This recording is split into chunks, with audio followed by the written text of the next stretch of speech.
What's going on, guys? Welcome back to the channel. My name is Andy, and on this channel we talk about audio, video, and tech. And in this week's episode, we are checking out the Blackmagic Pocket 6K G2. Let's get into it.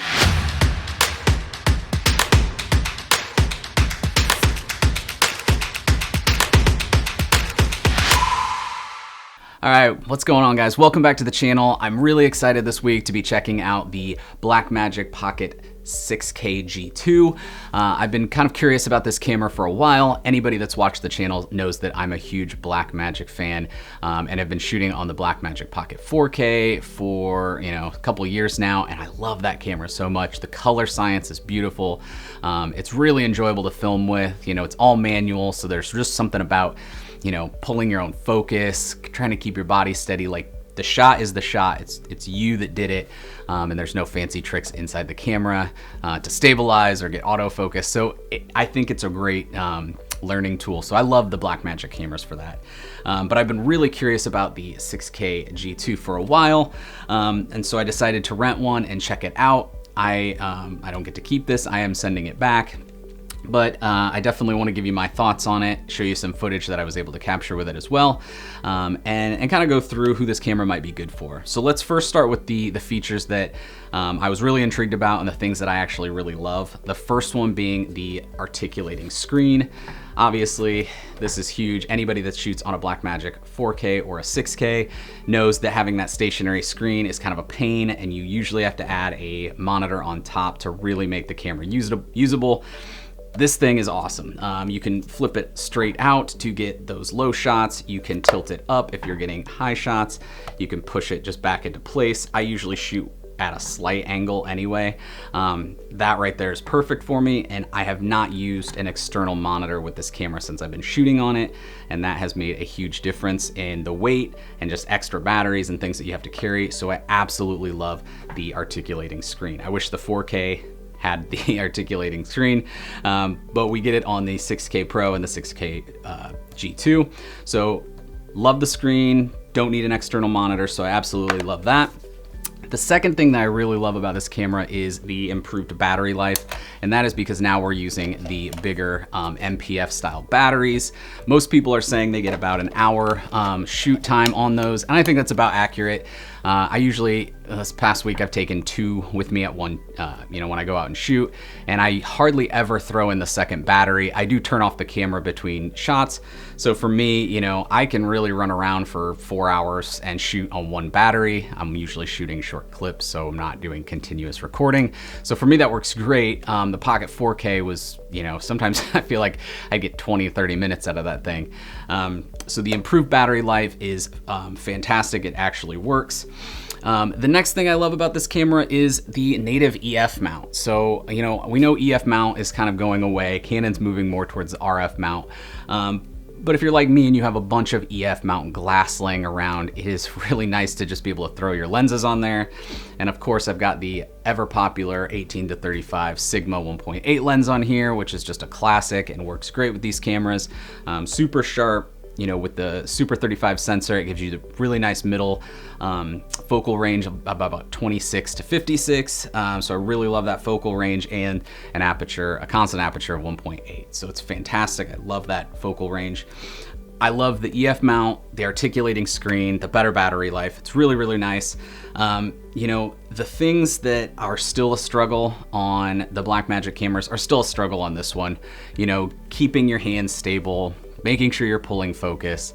I did test out the one-touch autofocus, and it's about 50% accurate. Sometimes it locks right in, and sometimes it doesn't know what you're trying to focus on. So just completely, keep that out of your mind. You are gonna be always pulling manual focus. You are gonna have to be shooting, really tight and keep your hands steady to get those stable shots. Obviously, being able to use the gyro data inside of DaVinci Resolve has greatly helped, but it doesn't fix everything. So just make sure that you're shooting the same. Now, this rig is fairly fairly heavy without any of the extra stuff that I throw in my Blackmagic Pocket 4K rig. And you could rig this up with a cage and a V-mount and a top handle and make it a lot heavier and probably get stabler footage. But again, that's one of the things that I dislike about the 4K. You really have to rig that thing out to get it to have enough weight that the footage can be really stable. At least for me. Maybe my hands aren't as rock solid as somebody's out there, but for me, I've tried a bunch of different things, and the only way to get really stable 4K footage is to really add some weight to that. This one, again, there's a decent amount of weight here without a cage, without a V-mount battery, so, you know, proper technique, you can get some stable footage. But if you wanted to weigh it down and add all those extra accessories, you definitely could.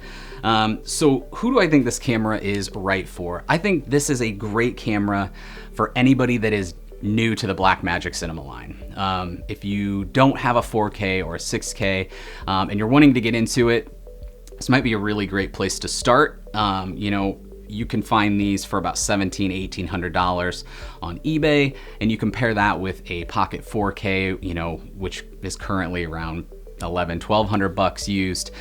By the time you add a speed booster to that, you're pretty much at the same price. I think the Pocket 4K with the speed booster, I was up around $1,700, and for, you know, $1,900 brand new, you can get the 6K. It's nice because then you don't have to put glass between your lens and your sensor. You're gonna get that flip out screen, so maybe you don't need to invest in a monitor. You're gonna get better battery life, so you don't have to buy tons and tons of batteries. So this might be a great entry into the Pocket cinema world if you don't already have a camera like it. Do I think that somebody that has a Blackmagic Pocket 4K should upgrade to it? Maybe not. I will not be purchasing this camera. I've decided that the 4K works great for me. I like the smaller file sizes. I don't really need that 6K resolution. I frame my shots, you know, when I'm shooting the way I want to frame them, so I'm not somebody that needs to, you know, go in and crop shots and things like that. I shoot the way I want them to look in camera. You know, having that option is nice, but again, I don't think that most of us need 6K resolution, especially when you're just posting things to YouTube. You know, YouTube compression is going to kill that 6K anyway, unless you're watching on a crazy monitor. So I don't think if you have a 6K or a 4K that you really need to jump to this camera. I would upgrade just straight to the 6K Pro, get the built-in NDs, get a brighter flip out screen. I think that would be a better way to go than the Pocket G2, but I think the Pocket G2 is now a fantastic entry-level camera as opposed to the 4K or the 6K. So if you were on the fence, if you're looking at a Pocket Cinema camera, I would definitely just go with this. It's gonna save you the money on the speed booster, the batteries, the external monitor. If you already have a 4K, I'd probably just stick with the 4K. That's what I'm gonna do. But it has been fun to shoot on this camera. I've really enjoyed it. Obviously the footage looks great. We love that Blackmagic color science. And yeah, those are my thoughts on this camera. I enjoy it, but I don't feel the need to upgrade. So hopefully you found this video helpful. If you did, please drop a comment or a like below. Subscribe to the channel. I appreciate everybody for watching, and have a great day. See ya.